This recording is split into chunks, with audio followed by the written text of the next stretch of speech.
दिल्ली में हुए AI summit में बिना शर्ट प्रदर्शन करने वाले इंडियन यूथ कांग्रेस के अध्यक्ष उदय भानु छिब को 4 दिन की पुलिस हिरासत में भेज दिया गया है। और इस दूसरी खबर पर गौर कीजिए। याद है आपको, स्वामी अविमुक्तेश्वरानंद के खिलाफ पॉक्सो के तहत एफआईआर दर्ज करने के आदेश दिए गए थे कि बच्चों का यौन शोषण हो रहा था। अब यह शख्स सामने आया है और कह रहा है कि जिस व्यक्ति की शिकायत के आधार पर वो एफआईआर दर्ज हुआ है, वो लोगों को बरगला रहा था। यानी कि साफ तौर पर पता चल रहा है कि स्वामी अविमुक्तेश्वरानंद के खिलाफ साजिश रची जा रही है। मगर ये 2 खबरें मैं आपको क्यों बतला रहा हूं? मैं 2 खबरें आपको इसलिए बतला रहा हूं क्योंकि अगर आप भारतीय जनता पार्टी की राज में विरोध प्रदर्शन करेंगे तो देशद्रोही कहलाए जाएंगे। राहुल गांधी पर लगातार भारतीय जनता पार्टी का एक नेता प्रहार कर रहा है कि वो देश विरोधी हैं, सोरोस एजेंट हैं, देश विरोधियों के एजेंडे के तहत काम कर रहे हैं। और नेता विपक्ष क्या कर रहे हैं? वो महज सवाल उठा रहे हैं, जेफरी एप्स्टीन से लेकर अमेरिका के साथ हुई डील से लेकर जनरल नरवणे की किताब पर यही सवाल उठा रहे हैं। और सिर्फ सवाल उठाने पर राहुल पर जिस तरह से हमला किया जा रहा है, मानो उनके खिलाफ एक भीड़ को खड़ा किया जा रहा है। ये दोनों मिसाल बताती हैं कि भाजपा के राज में ना विरोध प्रदर्शन कर सकते हैं, और अगर आपकी राय भाजपा से अलग हुई तो बेशक आप एक धर्म गुरु हो, आपको बुरी तरह से फंसाया जाएगा। मगर इससे पहले कि मैं चर्चा करूं उदय भानु छिब के बारे में, जिन्हें 4 दिन की पुलिस हिरासत पे भेज दिया गया है, आप अंदाजा लगा सकते हैं कि 4 दिन उनके साथ क्या होगा। अदालतों ने उन्हें भेज दिया है।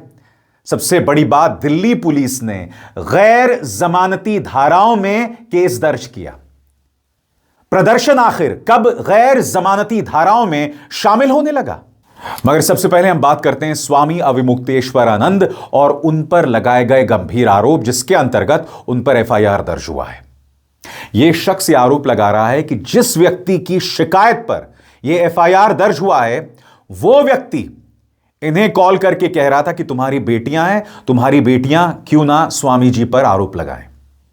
मैं चाहूंगा आप खुद सुने। इस शख्स को बताया जाता है कि ये कोई पत्रकार है। ये क्या कह रहा है, आप खुद सुनिए। उन्होंने आशुतोष पांडे जी को फोन लगाया और उन्होंने कराई, तो उन्होंने उधर से आवाज आई कि मैं आशुतोष पांडे बोल रहा हूँ, पहचाने हूँ? नहीं पहचान पाए। तो फिर उन्होंने कहा आशुतोष पांडे याद करिए। तो हमने कहा अच्छा दादा प्रणाम। तो हमें याद आया कि वही जो है कि वो संगठन चलाते थे, ब्राह्मण सभा वाला करके। तो हमने कहा वही हैं। तो हमने कहा उनको प्रणाम बोले। तो उन्होंने कहा और सब बढ़िया है, वो आपके पिताजी के उसमें निधन में नहीं पहुँच पाया, ऐसी चीज़ें हैं और सब बढ़िया है, घर परिवार में सब कुशल है। तो हमने कहा जी। तो उन्होंने कहा यार छोटा सा काम है तुमसे। तो हमने कहा क्या बताओ क्या काम है, मेरे लायक होगा मैं बिल्कुल करूँगा। कहने कि नहीं, ये विश्वसनीयता लोगों से ही कहा जा सकता है और मुझे लगा कि आप मना नहीं करेंगे। तो हमने कहा बताइए कैसा काम है। तो उन्होंने कहा यार एक स्वामी जी हैं, वो ज़रा परेशान करते रहते हैं, उनको यार सही करना है। तो उन्होंने कहा बताओ। तो कहने लगे वो तुम्हारी बच्चियाँ हैं और यार उनसे यार वो लिखवाना। तो हमने कहा मेरी बच्ची बहुत छोटी है, कैसी बात है, तो आप बहुत बड़े, ऐसी भाई साहब आपको शोभा नहीं देता है। तो कहने लगे नहीं अरे यार तुमसे कह रहे हैं, हम तुम्हारी सुरक्षा की गारंटी ले रहे हैं, हम हर तरीके से जो है पैसे से टके से सारी चीज़ें हम आपकी मजबूत करें। हमने कहा मेरे पास भैया हमारे पास गाड़ी है, घर है, मकान है, सब कुछ है। हमने कहा मुझे इस चीज़ की आवश्यकता नहीं है, ना मैं ऐसा कर पाऊँगा। हाँ, तो उन्होंने कहा ठीक है, आपके फिर मेरे लिए जो ऑप्शन और भी खुले हैं। हमने कहा दोस्तों, अगर कोई जागरूक मीडिया होता ना तो पहले ही ये बात सामने आ जाती है।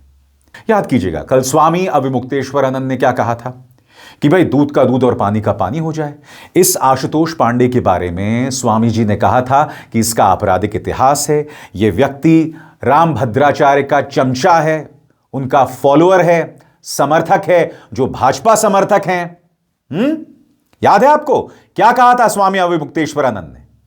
सुनिए, उन्होंने सीधी चुनौती दी थी कि अगर हमारी कोई गलती है तो उसकी सजा दी जाए, मगर साफ तौर पर पारदर्शिता की कमी है। और ये जो बयान अभी अभी मैंने आपको सुनाया है उससे प्रमाणित हो जाता है। याद कीजिएगा कल क्या कहा था शंकराचार्य स्वामी अविमुक्तेश्वरानंद ने की दृष्टि से गिरफ्तारी की कार्यवाही करें, तो वो भी हम तो पुलिस का कोई विरोध नहीं करेंगे, हम उसका सहयोग करेंगे। वो जो करेंगे जनता तो सब देख रही है। हमारा अंतःकरण हमारे साथ है, स्पष्ट कह रहा है कि तुम निर्दोष हो। ईश्वर की तरफ से भी हमको वही सूचना है और जनता की ओर से भी। तो जो झूठ है वो अंत में निकल ही जाता है, पता चल ही जाता है कि ये सब बनावटी था। उगरे अंत न होई निभाऊ हमने बता दिया। तो जो कहानी गढ़ी गई है वो आज नहीं तो कल, कल नहीं तो परसों झूठी सिद्ध हो जाएगी। और मैं आपको क्यों बता रहा हूं, क्योंकि स्वामी अविमुक्तेश्वरानंद भारतीय जनता पार्टी के आलोचक माने जाते हैं। अब उन्हें एक निहायत ही सीरियस केस में फंसाया जा रहा है। एक अरसे तक दोस्तों इस मुद्दे पर मैंने कोई टिप्पणी नहीं की थी, मगर अब ये जो बयान मैंने आपको सुनाया है उसके बाद ये पूरा मामला बदलते हुए दिखाई दे रहा है, और किस दिशा में जा रहा है आप समझ सकते हैं। क्योंकि भारतीय जनता पार्टी समर्थक राम भद्राचार्य का एक चमचा उनके खिलाफ केस दर्ज करता है। यह सभी तरफ हो रहा है दोस्तों। कांग्रेस ने बिना शर्ट यह प्रदर्शन किया, अब उस प्रदर्शन को देशद्रोह बताया जा रहा है। राहुल गांधी पर हमला किया जा रहा है। जैसे कि आप देख सकते हैं, उदय भानु छिब जो कि इंडियन यूथ कांग्रेस के अध्यक्ष हैं, उन्हें 4 दिन की पुलिस हिरासत पर भेजा गया है। मैं फिर आपसे पूछना चाहता हूं दोस्तों, क्या देशद्रोह है इसमें? प्रदर्शन करना या बिना शर्ट के प्रदर्शन करना? और अगर बिना शर्ट के प्रदर्शन कर भी लिया तो यह देशद्रोह कैसे हो गया भाई? मैं समझना चाहता हूं। सबसे बड़ी बात, हमारे जो सम्मानित जजेस हैं वो क्या कर रहे हैं? मैं आपको बतलाना चाहता हूं कि उदय भानु छिब को जो जेल भेजा गया है, राहुल गांधी ने इस पर उग्र तेवर अपनाए हैं। राहुल गांधी क्या कह रहे हैं आपके स्क्रीन पर लंबा चौड़ा बयान है दोस्तों राहुल गांधी का। वो कहते हैं, शांतिपूर्ण विरोध हमारी ऐतिहासिक धरोहर है, यह हमारे खून में है और हर भारतीय का लोकतांत्रिक अधिकार है। मुझे युवा कांग्रेस के अपने बब्बर शेर साथियों पर गर्व है, जिन्होंने कॉम्प्रोमाइज्ड पीएम के खिलाफ निडर होकर देश के हित में आवाज उठाई। अमेरिका के साथ हुए ट्रेड डील में देश के हितों से समझौता किया गया। यह समझौता हमारे किसानों और टेक्सटाइल उद्योग को नुकसान पहुंचाएगा तथा हमारे डेटा को अमेरिका के हाथों में सौंप देगा। इस सच्चाई को देश के सामने रखने के लिए युवा कांग्रेस अध्यक्ष उदय भानु छिब और आईवाईसी के अन्य साथियों की गिरफ्तारी तानाशाही प्रवृत्ति और कायरता का प्रमाण है। कांग्रेस पार्टी और मैं अपने बब्बर शेर साथियों के साथ मजबूती से खड़ा हूं। सत्ता को सच का आईना दिखाना अपराध नहीं, देशभक्ति है। डरो मत, सच और संविधान हमारे साथ है। उदय भानु छिब की मां भी सामने आई हैं और वो कहती हैं कि मेरा बेटा गांधी का अनुसरण करता है, और वो आईना दिखा रही हैं भाजपा को कि तुम भूल गए जब दिल्ली में कॉमनवेल्थ गेम्स हुए थे तब तुम बगैर कपड़ों के प्रदर्शन कर रहे थे। कितनी आसानी से तुम ये बात भूल गए। सुनिए एक मां किस तरह से सीधी चुनौती दे रही है अमित शाह की पुलिस को। सुना जाए। तो हमारे किसानों का जो उनका सामान जो है वो उनका जो आयात होगा वो सस्ता होगा और हमारे किसानों को नुकसान होगा। तो मैं इसके लिए, हम अपने किसानों के लिए, अपने बेरोजगार युवाओं के लिए और देश की जनता के लिए उन्होंने जो प्रोटेस्ट किया है और वो सही है। और प्रोटेस्ट आज नहीं, कब से होते रहे। भाजपा के लोग प्रोटेस्ट नहीं करते थे। और जब कॉमनवेल्थ गेम्स थी, सभी इतने डेलीगेट्स पूरे वर्ल्ड से आए थे, प्लेयर्स आए हुए थे। इनकी 2-3 हजार लोगों ने नंगे होके जो है प्रोटेस्ट किया, तब इनको शर्म नहीं आई। जब समिट में पहले दिन गलहोतिया यूनिवर्सिटी चाइना के रोबोट को अपना रोबोट बताकर कि ये हमारी इनोवेशन है पेश करती है, तब हमारा दुनिया में हम शर्मसार नहीं हुए। तब दुनिया के बहुत से सीईओज बहुत सी कंपनीज के आए थे, हमारी जग हंसाई हुई।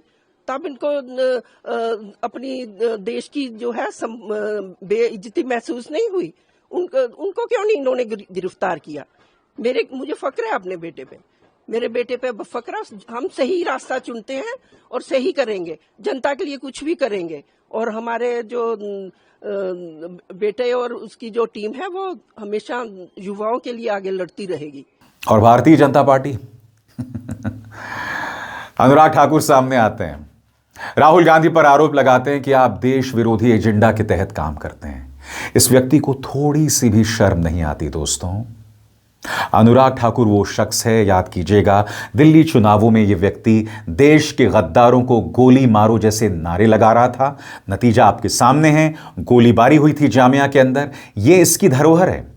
इसका बेटा विदेशों में पढ़ता है मगर यहां जमीन पर खड़े होकर अनर्गल बातें करता है, झूठ बोलता है, बार बार गलत बयानी करता है।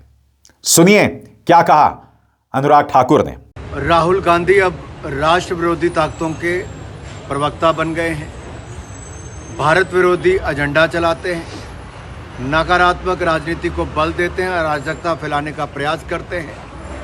इनका एक ही काम हो गया, झूठ बोलो, भय और भ्रम फैलाओ, भारत को बदनाम करो, मोदी विरोधी राजनीति करो और देश जो विकास कर रहा है भारत को दुनिया भर में बदनाम करो। अगर भारत की इकॉनमी सबसे तेजी से बढ़ती है तो उसको डेड इकॉनमी बोलते हैं। इंडिया AI समिट, जिसकी प्रशंसा पूरी दुनिया कर रही है, बहुत सफल समिट हुई, वहाँ पर शेमलेस और शर्टलेस नंगा नाच करके अभद्र प्रदर्शन करते हैं। राहुल गांधी जी की राजनीति क्या विदेशों से तय हो रही है? क्या कांग्रेस पार्टी विदेशियों का एजेंडा चला रही है? और भारतीय जनता पार्टी के प्रवक्ता, जी हां, बीजेपी ने बाकायदा इस पर लंबी चौड़ी प्रेस कॉन्फ्रेंस की। क्या कहते हैं पार्टी के प्रवक्ता गौरव भाटिया? कहते हैं राहुल गांधी ने भारत को शर्मिंदा करने के लिए यह साजिश रची। AI समिट के दौरान यूथ कांग्रेस के कार्यकर्ताओं द्वारा शर्टलेस विरोध प्रदर्शन करने के लिए उदय भानु चिब को गिरफ्तार किया गया है और दिल्ली पुलिस ने न्यायालय से उनकी 7 दिन की रिमांड मांगी थी। न्यायालय ने उन्हें 4 दिन की कस्टडी दी है। राहुल गांधी ने संविधान की प्रतिलिपि नहीं पढ़ी। भारत के नेता प्रतिपक्ष भारत की सबसे कमजोर कड़ी है। भारत का हर नागरिक संविधान का पालन करता है क्योंकि यही सूत्र भारतीयों को एक दूसरे से बांधता है। क्या गौरव भाटिया बता सकते हैं कि लोकसभा चुनावों में कौन सी पॉलिटिकल पार्टी कह रही थी कि हमें 400 सीटें दे दो, हम संविधान बदल देंगे? कौन सी पॉलिटिकल पार्टी थी, बताएं तो सही। संविधान शब्द आपके मुंह से कतई अच्छा नहीं लगता। और सबसे बड़ी बात दोस्तों, जांच के नाम पर क्या हो रहा है मैं आपको बताता हूं, मतलब आप सिर पीटने लगेंगे। सबसे पहले ANI की खबर देखिए। Delhi police has recovered t-shirts and posters that were used in the Indian Youth Congress's protest at the AI summit at the Bharat Mandapam from Indian Youth Congress leader Krishna Hari's car. और इसे एक बहुत बड़ी बात बताई जा रही है। कृष्णा हरि की गाड़ी से टी-शर्ट मिले, पोस्टर्स मिले, तो क्या देश के खिलाफ साजिश है? भारतीय जनता पार्टी बाज आए। आपको क्या लगता है, संविधान का दुरुपयोग करके, पुलिस का दुरुपयोग करके, अदालतों का दुरुपयोग करके तुम विपक्ष को टारगेट तो करोगे, मगर मेरे शब्द को याद रखना, सत्ता में हमेशा कोई नहीं रहता है। एक दिन आएगा जब तुम सत्ता से बेदखल होगे, क्योंकि भाई दुनिया का इतिहास रहा है। सद्दाम हुसैन सत्ता में नहीं रहे, मुअम्मर गद्दाफी सत्ता में नहीं रहे, हिटलर सत्ता से बेदखल हुए, तो तुम किस दुकान की जलेबी हो भाई? किस दुकान की इमरती हो? कुछ भी करना। अब दूसरी खबर देखिए साहब, हास्यास्पद। दिल्ली पुलिस ने जब 7 दिन की कस्टडी मांगी उदय भानु चिब की, तो क्या आप जानते हैं उन्होंने अदालत में क्या कहा? अदालत में इन्होंने कहा कि दंगे जैसे हालात पैदा हो गए थे।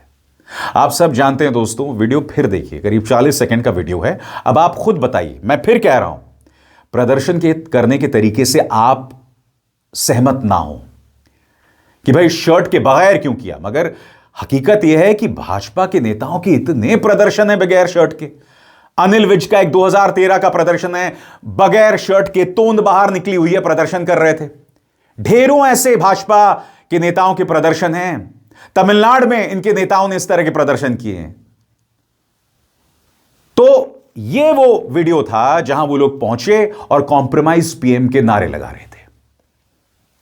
अब इन्हें बाहर किया गया। अब 4 दिन की जो है पुलिस हिरासत में भेज दिया गया। सबसे बड़ी बात अदालत का रवैया, सबसे शॉकिंग है अदालत का रवैया। और मैं फिर कह रहा हूं, आज तुम सत्ता में हो, जिस दिन सत्ता से बाहर हुए तब इन्हीं चीजों का इस्तेमाल जो सरकार आएगी तुम्हारे खिलाफ करेगी, तब तुम क्या करोगे? हकीकत यह दोस्तों, हर गुजरते दिन के साथ भारतीय जनता पार्टी की सोच, उसकी जहरीली सोच, लोकतंत्र के खिलाफ उनकी सोच सड़कों पर रंग दिखा रही है। आप जानते हैं दिल्ली मेरठ जो नई ट्रेन का उद्घाटन हुआ है, प्रधानमंत्री नरेंद्र मोदी जो हैं उस मंच पर आते हैं और वहां से भी वो कांग्रेस के बारे में अनाप शनाप कहते हैं जो नंगे हैं वो क्यों नंगा हो रहे हैं, यानी कि कुछ भी शब्दावली।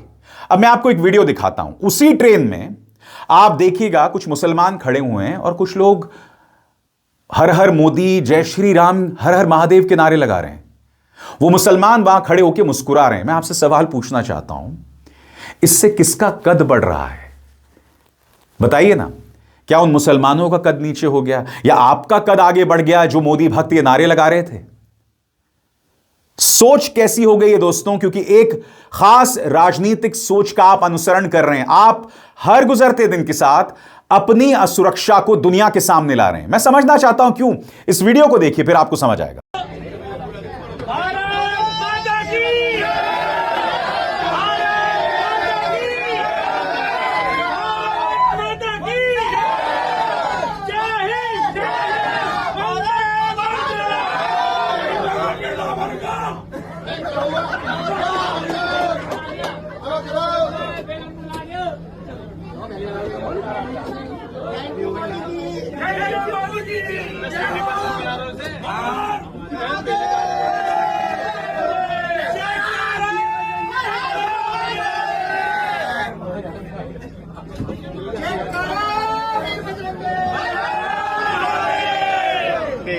और कल ही मैंने आपको एक खबर दिखाई थी लखनऊ की। वहां पर यूनिवर्सिटी प्रशासन ने दरवाजे बंद कर दिए। अंदर मस्जिद थी। चूंकि रमजान चल रहा है, रोजे चल रहे हैं, लिहाजा वो लोग नमाज अदा करना चाहते थे। अब दरवाजा बंद हो गया तो वो नमाज अदा नहीं कर सकते। उन्होंने नमाज बाहर अदा की और फिर कुछ हिंदू लड़कों ने उनकी हिफाजत की थी। याद है आपको? कल की तस्वीर मैंने आपको दिखाई थी। आज बजरंग दल के कार्यकर्ता वहां पहुंच गए और बवाल करने लगे। वीडियो देखिए साहब।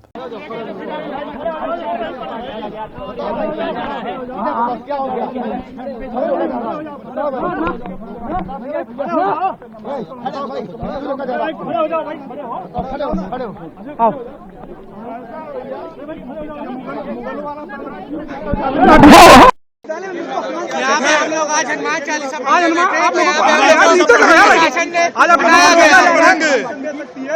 आज आप लोगों को रोका गया? क्या कुछ कह के रोका गया? हमें रोका गया कि माहौल नहीं खराब होने दिया जाएगा, लेकिन माहौल 22 तारीख को खराब कर दिया गया लखनऊ विश्वविद्यालय का। यहाँ पे नमाज पढ़ाई गई, इफ्तार कराई गई। हम लोग आज तक किसी प्रकार का धार्मिक कार्यक्रम नहीं किया यहाँ पे विश्वविद्यालय के अंदर। वो सारी चीजें हुई तो माहौल खराब कर दिया गया। उन्होंने किया तो हम भी करना चाह रहे हैं, हमें रोका जा रहा है। पुलिस क्या कह रही है? प्रशासन क्या कह रहा है? पुलिस की हमें रोक रही है, वो नहीं करने दे रही है, और जब वो कर रहे तो उनको करने दी गई थी। इसको सफा करो, राजनीति का केंद्र बना दिया है। जैसे मैंने कहा ना, ये बजरंग दल के कार्यकर्ता जब किसी अंकिता भंडारी की इज्जत लूटी जाती है और उसे मौत के घाट उतार दिया जाता है, तब ये लोग नहीं आते हैं। इनका सिर्फ एक काम है कि भाजपा का जो जहरीला प्रोपेगेंडा है उसे आगे किया जाए। इनके मन में ना हिंदुओं का हित है ना देश का हित है। अरे भाई, रमजान का मौका है, रोजे चल रहे हैं। अगर कोई नमाज अदा करना चाहता है तो प्रॉब्लम क्या है? उनके नमाज अदा करने से उनके जो साथी हिंदू स्टूडेंट्स हैं उन्हें भी कोई प्रॉब्लम नहीं हुई। मैं आपको क्यों दिखा रहा हूं? पहली मिसाल मैंने आपको क्यों दिखाई? पहली मिसाल जिसमें आप देखा मुसलमान खड़े हैं तो नारे देना शुरू कर दो। अरे भाई, एक नई ट्रेन शुरू हुई है, एक मेट्रो शुरू हुई है, गर्व की बात है, सुविधा की बात है, मगर वहां पर भी वो जहर। फिर लखनऊ में ये। अब मैं आपको एक तीसरी मिसाल बताता हूं। यहां पर क्या होता है कि नॉर्थ ईस्ट की कुछ लड़कियां अपने रूम में एसी लगवाती हैं। दिल्ली की ये मिसाल है दोस्तों। अब जब एसी लगवा रहे होते हैं तो शायद कुछ मिट्टी विट्टी नीचे वाले घर में गिर गई। अब वो लड़ने के लिए आ गए नॉर्थ ईस्ट की उन लड़कियों के साथ। उसके बाद उन नॉर्थ ईस्ट की लड़कियों को गाली दी जाने लगी कि तुम धंधा करती हो, तुम चिंकी हो, और पता नहीं क्या क्या गंद। और फिर आप सुनेंगे एक औरत ये भी धमकी दे रही है कि मेरा जो रिश्तेदार है वो एक राजनेता को जानता है। अब आप जानते हैं दोस्तों, वो राजनेता किस पॉलिटिकल पार्टी का होगा, आपको बतलाने की जरूरत नहीं है। यह तीसरा वीडियो जो मैं आपको दिखा रहा हूं, उसका मकसद यह है कि हर गुजरते दिन के साथ जो जहर हमारे समाज में घुसाया जा रहा है, नसों में जो है समाहित किया जा रहा है, उसी का परिणाम आप सभी तरफ देख रहे हैं। यह शर्मनाक नजारा देखिए, किस तरह से नॉर्थ ईस्ट की कुछ छात्राओं की बेइज्जती की जा रही है। वो औरत किस तरह से सामने आती है और कहती है कि मेरा रिश्तेदार उस पॉलिटिकल पार्टी से जुड़ा हुआ है, तुम्हारी खैर नहीं, और फिर गाली भी देती है। क्या क्या नहीं कहती है, शर्म आती है सुन के। सुना जाए। वो सब देखेंगे। तुम क्या बोला? हम दारू पीते हैं। मेरा रूम चेक करो, एक भी चीज मिला ना, उसके बाद देखेंगे। पीछे करके बात कर। देखा ना, तब देखेंगे। पीछे करके बात कर। उंगली पीछे करके बात कर। चेक कीजिए, मैं चेक कीजिए, खड़ी हूँ। चेक कीजिए, चेक कीजिए। तू चल, मसाज पार्लर तो या में मसाज लेने वाली तरकी बुढ़ा तू मेरे से जमा रहेगा। मेरा बेडरूम खाली जा, आजमा ले कितना बुढ़ा है पता चलेगा तेरे को। जा जाना 35 साल का लड़का तेरे यहाँ बुढ़ा होता होगा क्योंकि ड्रग्स इतने करते हो तुम लोग। हमारे यहाँ 35 साल में एक्चुअल जवान होते हैं। क्योंकि चलाती हूँ उसी से तो मिला ना वो नौकरी इसलिए चाहिए तो मिला ना। तेरी औकात नहीं है वो जहाँ से आया है पता तेरे को। तुम्हें मेरी कस्टम ऑफिसर का बेटा है वो, पॉलिटिशियन है उसका बाप। तू क्या औकात है तेरी आने की वहाँ पे? मेरे को वो पॉलिटिशियन को कौन इलेक्ट करके पॉलिटिशियन बनाते हैं? हम इलेक्ट करते हैं, हम इलेक्शन में धंधा करने बैठी थी क्या जो तूने देखा?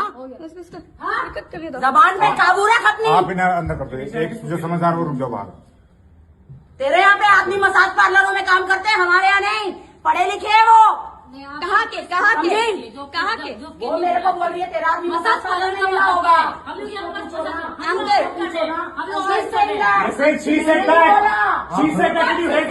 मैं फिर आपसे पूछना चाहता हूं, एक पॉलिटिकल पार्टी की धौंस देकर ये जो वीडियो आपने अभी अभी देखा, इससे क्या भारत का नाम रोशन हुआ? हर गुजरते दिन के साथ भाजपा की जो नफरत है ना, इस देश के लिए मुश्किल हालात पैदा कर रही है, इस देश को बदनाम कर रही है। मैं आपको बार बार दिखाता रहा हूं, आप में से कई लोगों को मेरी बातें पसंद नहीं आती। सबसे शॉकिंग बात, आप में से कई लोग मुझे गाली देने लगते हैं। मेरे मन में इस देश का भला है, आपका भला है। मैं इस देश की आत्मा बचाना चाहता हूं, मैं आपकी आत्मा दागदार होने से बचाना चाहता हूं, क्योंकि एक पॉलिटिकल पार्टी चंद वोटों के लिए हर गुजरते दिन के साथ आपको बदनाम और आपको बदतर कर रही है। और यह बात मैं आपको बाकायदा प्रमाण के साथ दिखाता रहा हूं, मगर मैं नहीं जानता हूं आप इस बात को समझ रहे हैं या नहीं समझ रहे हैं। मगर इस मंच पर हम सवाल पूछते हैं, हम जवाब मांगते हैं। अभिसार शर्मा को दीजिए इजाजत। नमस्कार।